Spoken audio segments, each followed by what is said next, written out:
Champion শিহান Debabrata Haldar জাপানের সেইসিনকাই ইন্ডিয়ার সরাসরি ক্যারাটে পরীক্ষার মুখ্য এক্সামিনারের দায়িত্ব পালন করলেন।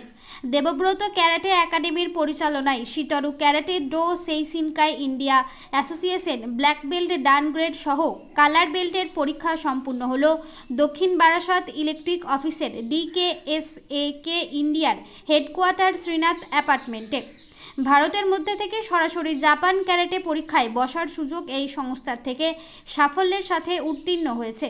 জাপানের এই পরীক্ষায় সরাসরি এবং সর্বমোট ছাত্রছাত্রীদের মধ্যে 65 জন অংশগ্রহণ করে। এই পরীক্ষায় সরাসরি জাপান সার্টিফিকেট ও বেল্ট তুলে দেন বিশ্ব champion national coach technical director খেলো ইন্ডিয়া খেলো শিহান দেবব্রত হালদার।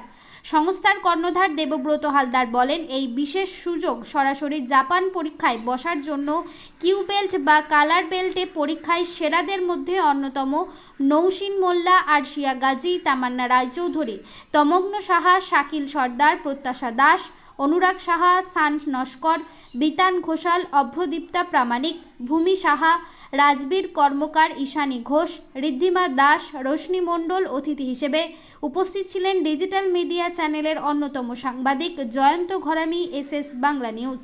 উপস্থিত ছিলেন সেনসাই বাবাই কর্মকার, সেনসাই অস্মিত কর্মকার, সেনসাই সাগর হালদার, সেনসাই মহুয়া সর্দার, সেনসাই কে মমতাজ সর্দার সহ বিশিষ্টজনেরা। এবং অবশ্যই করে অভিভাবকরা অলঙ্কৃত করলেন আজকের দেবব্রত ক্যারাটে একাডেমি কে Shitoryu karate do sensei India অ্যাসোসিয়েশনকে। Report Jayanta Gharami, MBS news.